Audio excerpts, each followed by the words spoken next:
Digital Apocalypse Chapter 3, The Structures That Rose from the Deep. You are now listening to a briefing on the future of the global economy and what that future truly means. Today's topic is not simply about crisis or change. It's about a paradigm shift.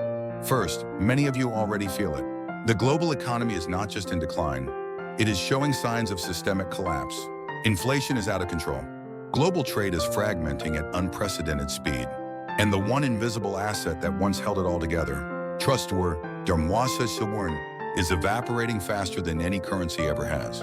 At the center of this instability stands the looming possibility of a US dollar collapse. So, if the dollar fails, what replaces it? Until now, the monetary system has been built on trust. But AI-based systems do not operate on trust. They operate on real-time data and behavioral patterns to evaluate and classify individuals.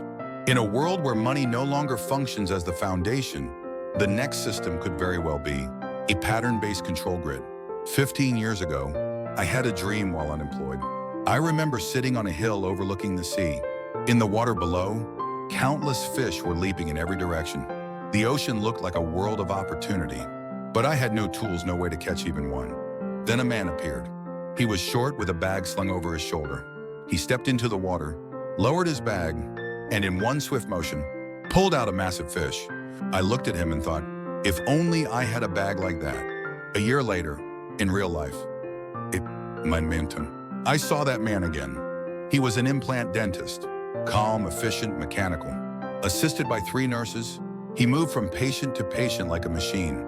I watched as he performed procedure after procedure, and I remembered the dream. The man who caught the fish was now extracting value from people. Perfectly. Predictably, professionally. Later, I had another dream, a continuation perhaps. This time I was inside a house, watching through a window. Outside, figures in blue uniforms were running toward my home. They weren't speaking, but I could feel they were communicating, telepathically it seemed.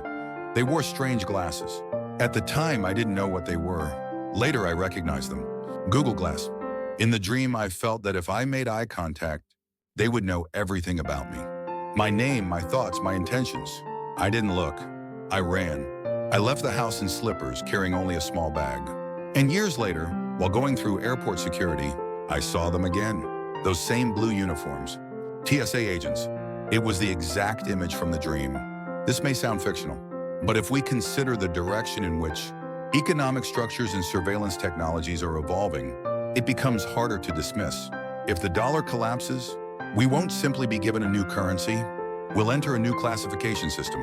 At its center is behavioral scoring, not credit scores, but real-time evaluations of your life stream. Where you go, what you search, how you feel. These may soon become economic eligibility factors. In China, a social credit system is already in operation. Your behavior affects your loan rates, travel permissions, and even access to education. In the West, similar systems are taking shape more subtly. Facial recognition, predictive behavior engines, gaze tracking, all marketed as tools for safety, but ultimately serving predictive control systems. Your phone already knows when you're about to feel depressed, which product you'll likely click next, how you'll probably vote. And this data is not just being stored, it's transmitted, filtered by AI, and fed into systems we don't see. We are no longer just living, we are being recorded. Now we must ask, after the economic collapse, what kind of system will we be living in? Will we be allowed to choose? Or will we simply exist as forecastable patterns, classified and acted upon? In real time, in the dream, a being said to me, "Don't be so anxious. It's not time yet." It didn't feel like comfort. It felt like a timestamp. Not yet, but soon, the pattern will complete itself. And when it does, where will we be? Will we be among the remembered or the erased? If you want to keep following the pattern, subscribe and stay with us. This is only the beginning.